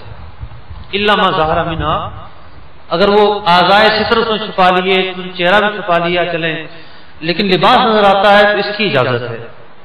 دوسری تفسیر یہ ہے کہ اس آیت کے اندر عورت کے پورے جسم کو چھپانے کا حکم دیا گیا سوائے چند اعضاء کے، اور وہ چند اعضاء وہ ہیں جو نماز میں کھلے رکھنا جائز ہے، کہ وہ اس کے ستر کا حصہ نہیں ہے. لیکن علماء نے عصر حاضر میں، آج کل کے زمانے میں، کیونکہ صدیوں پہلے یہ حکم دیا کہ غیر مردوں کے سامنے جانے پر عورتیں ان اعضاء کو بھی چھپائیں. یہ قرآن مجید فرقان حمید کا ایک حکم جو چھپانے کے حوالے سے، پردے کے حوالے سے تھا. دوسرا حکم وَقَرْنَا فِي بُيُوتِكُنَّ، کہ اپنے گھروں میں ٹھہری رہیں. قرآن مجید فرقان حمید نے بلا ضرورت عورت کو باہر نکلنے سے بھی منع کیا۔ ضرورت کی جگہ ہیں، مثلا وہ ان مواقع پر جانا چاہتی ہے جہاں شرعی تقاضوں کے ساتھ علم دین سکھایا جاتا ہے، دینی اجتماع ہے، جیسے اپنے محارم کے یہاں جانا چاہتی ہے، یا ایسی کسی تقریب میں اپنے شوہر کی اجازت سے جانا چاہتی ہے جہاں پردے کا پورا اہتمام ہے۔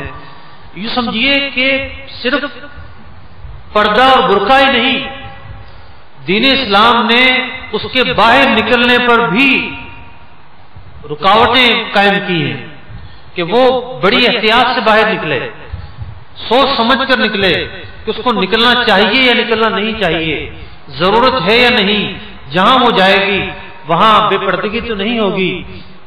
اسی طریقے سے قرآن مجید فرقان حمید کی بہت ساری آیات اور بھی ہیں جس میں پردے کے حوالے سے بہت ساری صورتیں بیان کی گئیں۔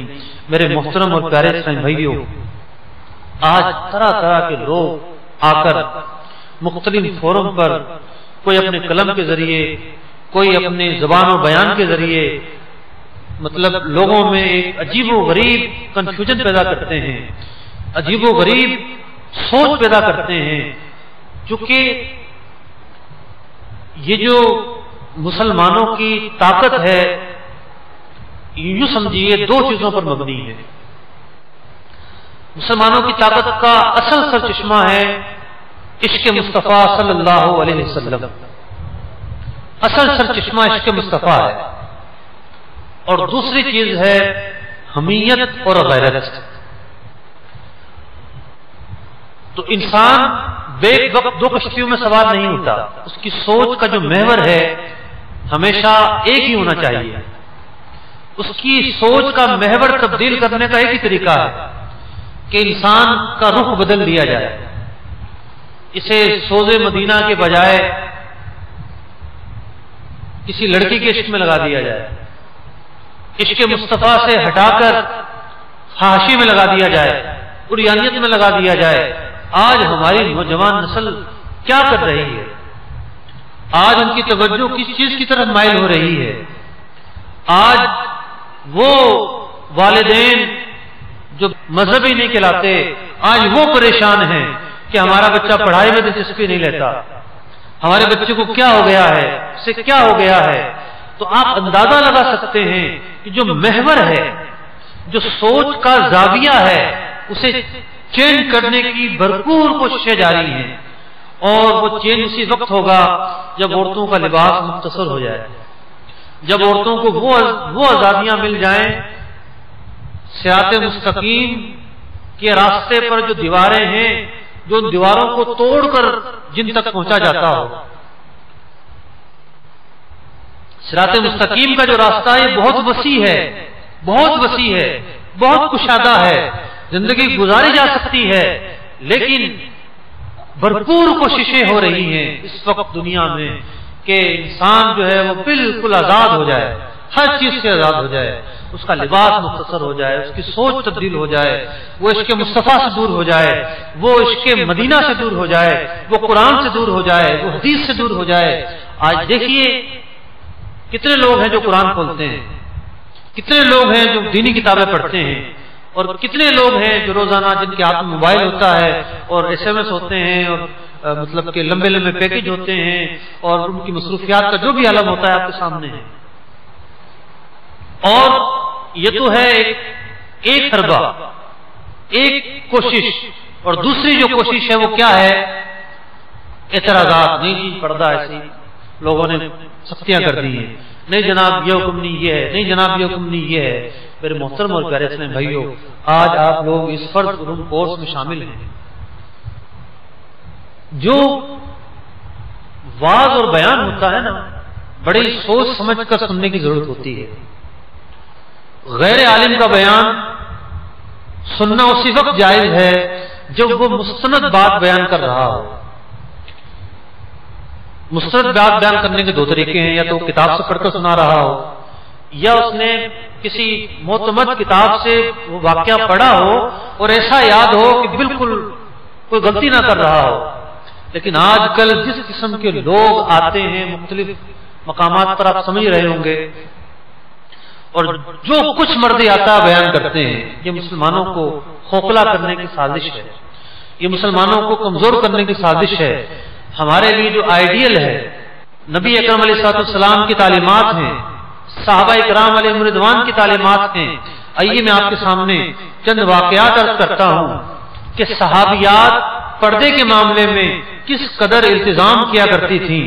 شیخ طریقت امیر اہل سنت دامت برکاتہم العالیہ نے اپنی کتاب پردے کے بارے میں سوال جواب کے اندر تقریباً 10 روایات بیان کی ہیں جو صحابیات کے پردے کے حوالے سے ہیں۔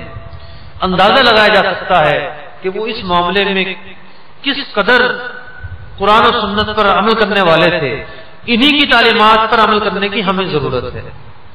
حضرت عائشہ رضی اللہ تعالیٰ عنہ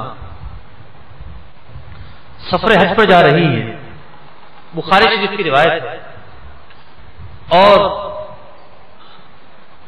اہل مدینے سے نکلتے ہی احرام میں آ جاتے ہیں، کیونکہ ذوالحلیفہ ابیار علی کی جو میقات ہے مدینہ کے نواحی علاقے میں ہے، تو میلا میل کا سفر جو ہے وہ 300-400 کلومیٹر کا سفر احرام کی حالت میں ہی اہل مدینہ کو کرنا ہوتا ہے۔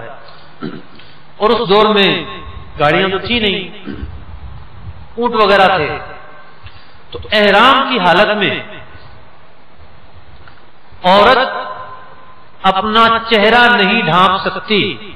میں نے عرض کیا تھا کہ یہ ستر نہیں ہے، چہرے کی جو ٹکلی ہے ستر نہیں ہے، عام حالات میں چھپانا ضروری ہے، لیکن احرام کی حالت میں اس کا چھپانا جائز نہیں ہے۔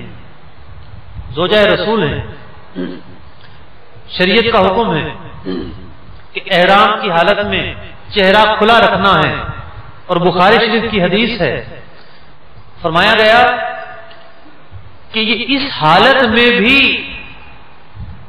سر چھپانے کی بات نہیں ہو رہی، گردن چھپانے کی بات نہیں ہو رہی، چہرہ چھپانے کی بات ہو رہی ہے کہ احرام کی حالت میں جب کوئی حج یا عمرے کے لیے جا رہا ہو مکہ مکرمہ، احرام کی حالت میں ہو، چہرہ عورت کھلا رکھے گی۔ حضرت عائشہ رضی اللہ تعالی عنہ کا معمول تھا کہ جب یہ سواری پر سوار تھی اور پاس سے کوئی سوار گزرتا، حالانکہ ازواج مطہرات کی طرف دیکھنے کی کسی مسلمان کو جرأت نہیں ہوتی ہوگی، لیکن پھر بھی ان کی احتیاط کا یہ عالم تھا کہ یہ مختلف چیزیں تھیں ان کے پاس، اس کی آڑ کر لیتی اپنے چہرے کے سامنے، اور اس کی آڑ سے جو ہے وہ اپنا چہرہ چھپا لیتی ہے۔ بالکل یوں بس کرنا جائز نہیں ہے، عورت کے لیے احرام میں آڑ کرنا جائز ہے۔ تو اس حالت میں بھی چہرے کا پردہ کرنے کا ان کا التزام ہوتا ہے۔ یہ ہے ان کا مطلب کہ شریعت پر عمل، اور انہی کی تعلیمات پر عمل کرنا ہمارے لیے ضروری ہے۔ ایک اور واقعہ حضرت ام سلمہ رضی اللہ تعالیٰ عنہ بیان کرتی ہیں، جب قرآن مجید فرقان حمید کی آیت نازل ہوئی، یدنین علیہن من جلابیبہن، کہ مسلمان عورتیں چادروں کا ایک حصہ اپنے منہ پر ڈالے رہیں، تو پردے سے متعلق جو آیتیں نازل ہوئی ہیں یہ 5ویں سنی ہجری میں نازل ہوئی ہیں۔ اسلام کے احکام رفتہ رفتہ نازل ہوئے، آہستہ آہستہ آئے، تو غربت کا عالم تھا، افلاس کا عالم تھا، لوگوں کے پاس کفن کے لیے کپڑے نہیں ہوا کرتے تھے۔ تو اب جب پردے کے احکام نازل ہوتے گئے تو رفتہ رفتہ عجیب و غریب واقعات کا ظہور ہوا، یعنی لباس بھی تھا، قمیض بھی تھی، دیگر چیزیں بھی تھیں، لیکن اضافی کپڑے نہیں تھے۔ تو بعض خواتین نے جو تہمت تھے، جو شلوار کا کام دیتے تھے، تہمت جو عورتیں پہنا کرتی تھیں، انہوں نے اپنے تہمت پھاڑ پھاڑ کر اپنے دوپٹے بنائے اور اپنے سینوں پر ڈالے، اپنے چہروں پر ڈالے، تو اور پورے جو ہے وہ برقعے کی شکل کے انہوں نے چادریں بنا لی، تو حضرت ام سلمہ رضی اللہ تعالیٰ عنہ کی روایت میں یہ ہے، سنن ابی داؤد کی روایت ہے کہ عورتوں نے سیاہ چادروں سے مکمل طور پر اپنے آپ کو چھپا لیا، اور دور سے ان کو دیکھا جائے تو یوں لگتا تھا جیسے کوے بیٹھے ہیں، اگر دور سے دیکھے اور مختلف عورتیں بیٹھے ہوئے نظر آئیں تو یوں لگتا تھا جیسے کوے بیٹھے ہیں، سیاہ چادروں سے اپنے آپ کو چھپا لیا اور مکمل پردے کا انتظام کر لیا۔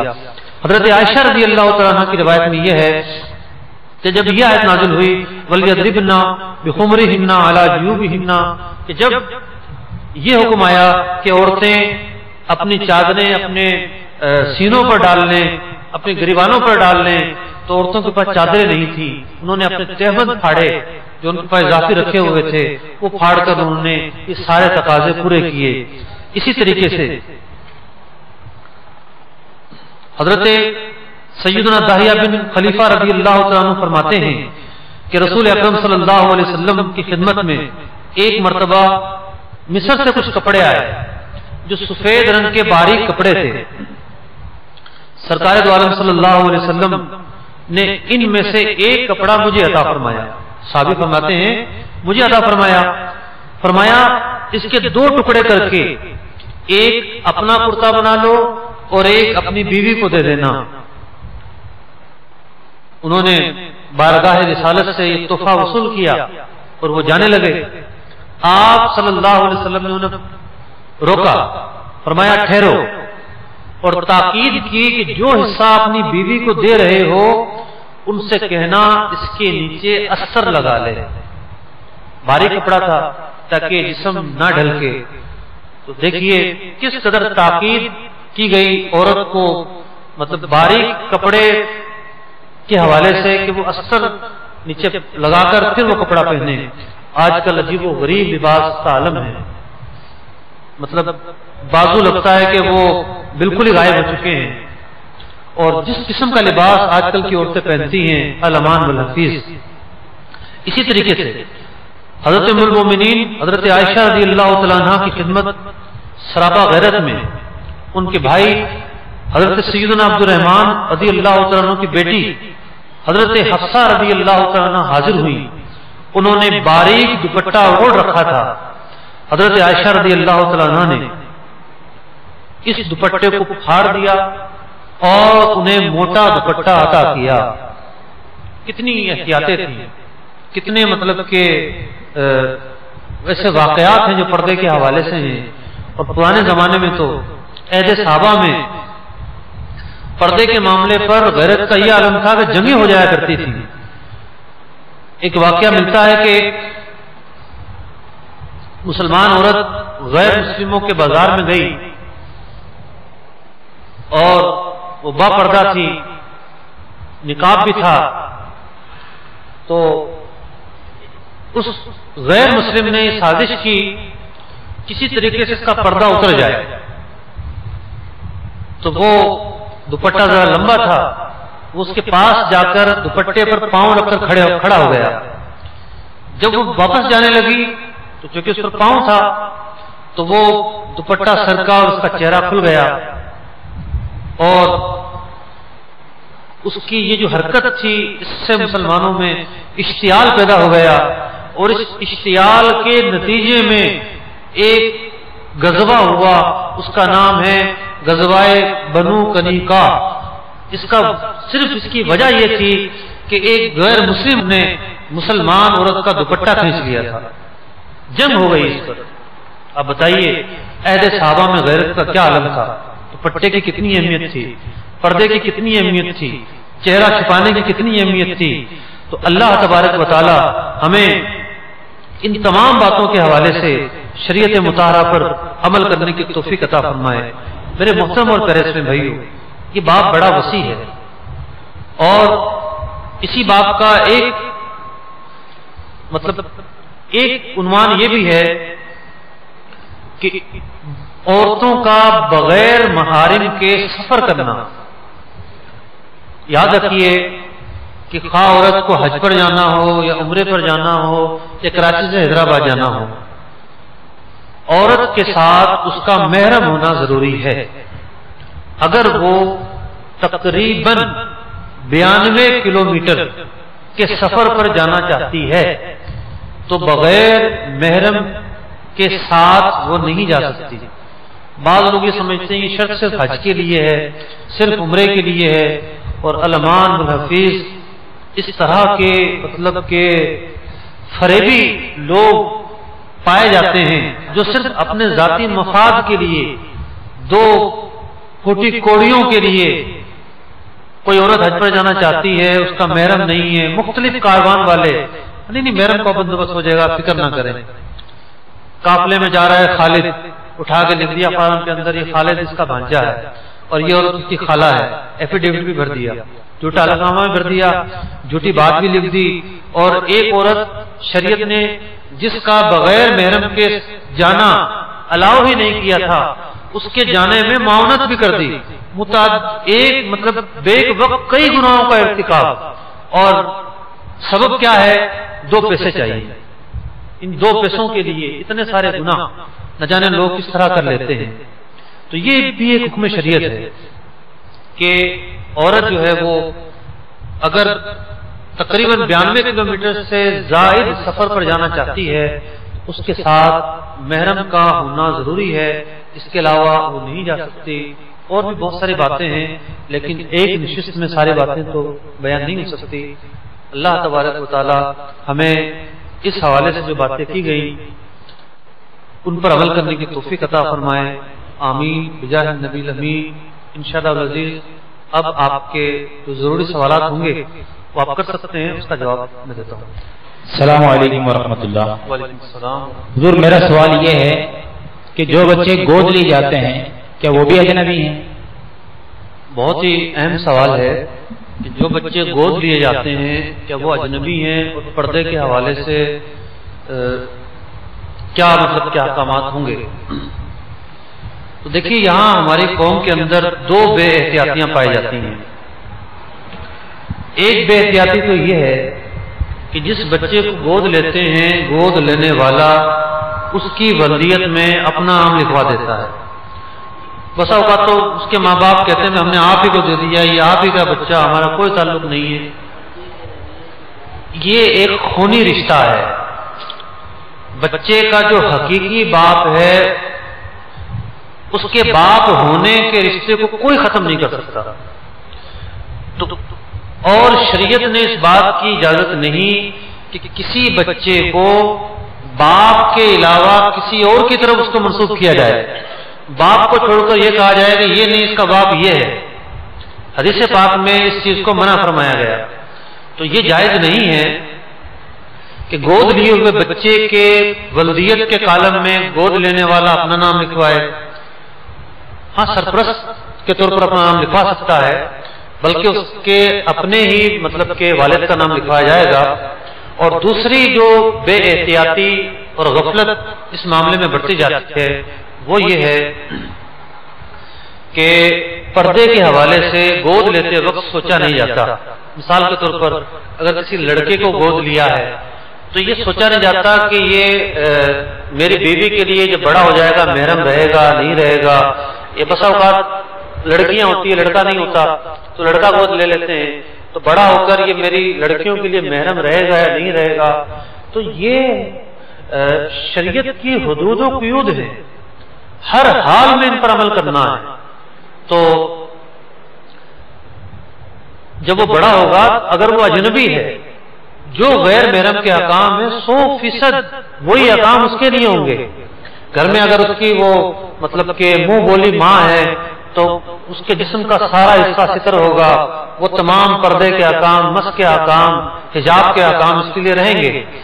ہاں اگر آپ کسی بچے کو گود لینا چاہتے ہیں اور آپ چاہتے ہیں کہ پردے وغیرہ کے مسائل نہ رہیں تو بعض صورتوں میں ممکن ہوتا ہے کہ آپ کی بچت ہو جائے. دودھ کا رشتہ اگر پیدا کر لیا جائے تو محرم بنانا ممکن ہے، لیکن ہر جگہ اس کے امکانات نہیں ہوتے. مثال کے طور پر اگر وہ لڑکا تھا اور عورت کے یہاں کوئی اولاد نہیں ہے، اس عورت کی جو بہن ہے اس کے یہاں اولاد ہے اور دودھ بھی اترتا ہے، اور لڑکے کی عمر بھی 2 سال سے کم ہے، تو عورت کی جو بہن ہے یہ اس کا دودھ پی لے جاتا ہے، اس بچے کو اس کا دودھ پلا دیا جائے 2 سال سے کم عمر میں، تو اب اس عورت کے لیے یہ لڑکا بھانجا بن جائے گا، اور بھانجا جو ہے وہ محرم ہے۔ بسا اوقات اس طرح کی احتیاطیں کرنا ممکن ہوتا ہے، بسا اوقات دودھ کسی کا مل ہی نہیں رہا ہوتا، ایسا کوئی رشتہ دار ہوتا ہی نہیں ہے جس کا دودھ پلانے سے محرم کا سلسلہ مطلب کہ بن جائے، تو احتیاط کی ضرورت ہے۔ محرم کا سلسلہ بنتا ہے تو گود لیں، ورنہ گود نہ لیں۔ السلام علیکم ورحمۃ اللہ وبرکاتہ۔ وعلیکم السلام۔ میرا سوال یہ ہے کہ کنگھی کے ذریعے جو بال جدا ہوں کیا ان کا چھپانا بھی ضروری ہے؟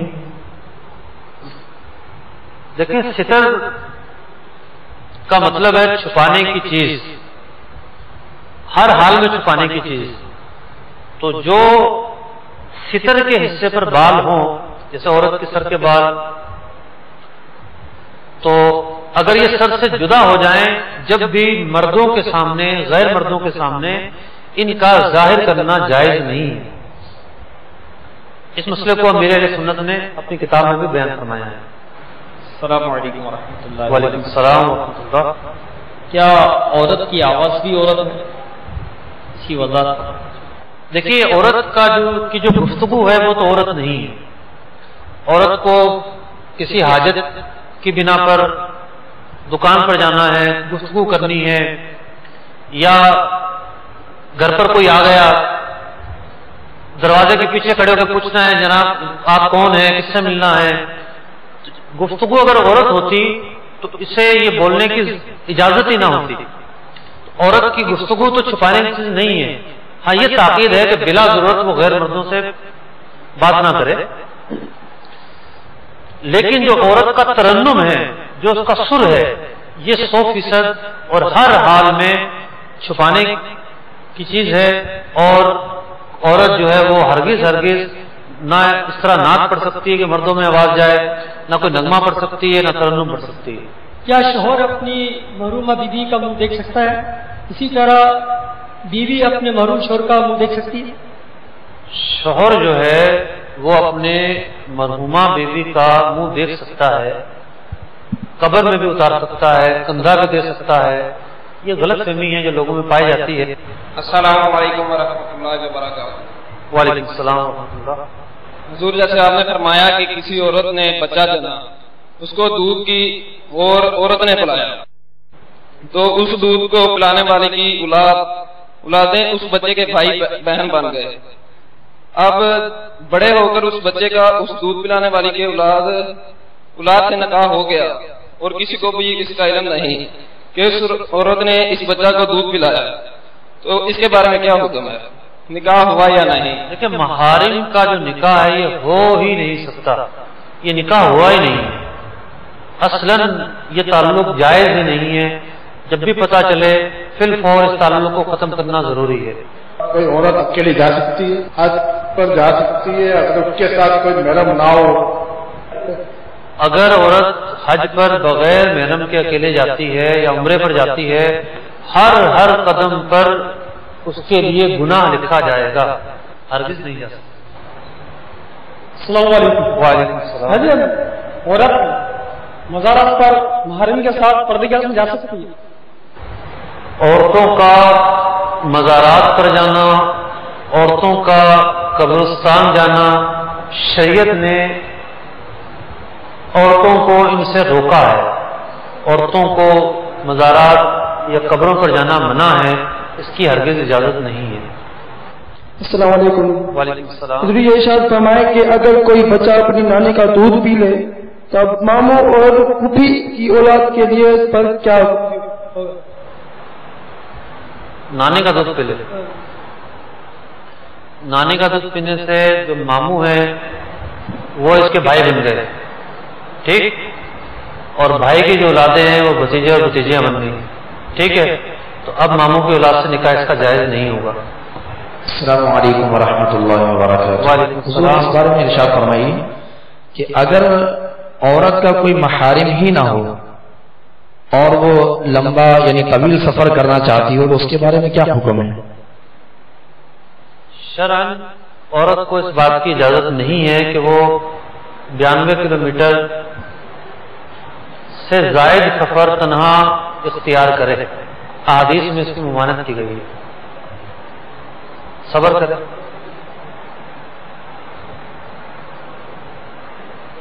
السلام علیکم۔ وعلیکم السلام۔ جس طرح آپ نے فرمایا کہ اگر کوئی عورت کسی بچے کو گود لینا چاہتی ہے تو ہو سکے تو وہ اس کو اپنا محرم بنا لے، اس طرح کہ اپنی کسی بہن وغیرہ کا اس کو دودھ پلا دے، وغیرہ نہیں، اپنی بہن کا دودھ پلا دے۔ اب اگر اس عورت کو اپنی اولاد بھی ہو جاتی ہے تو اب ان دونوں اولادوں کے درمیان کیا رشتہ محرم کا ہوگا یا نہیں ہوگا؟ اصل میں بہن بھائی کا رشتہ تو نہیں ہو سکتا، یہ جو عورت ہے اس کا بانجا بنا ہے، ٹھیک ہے نا۔ باقی یہ جو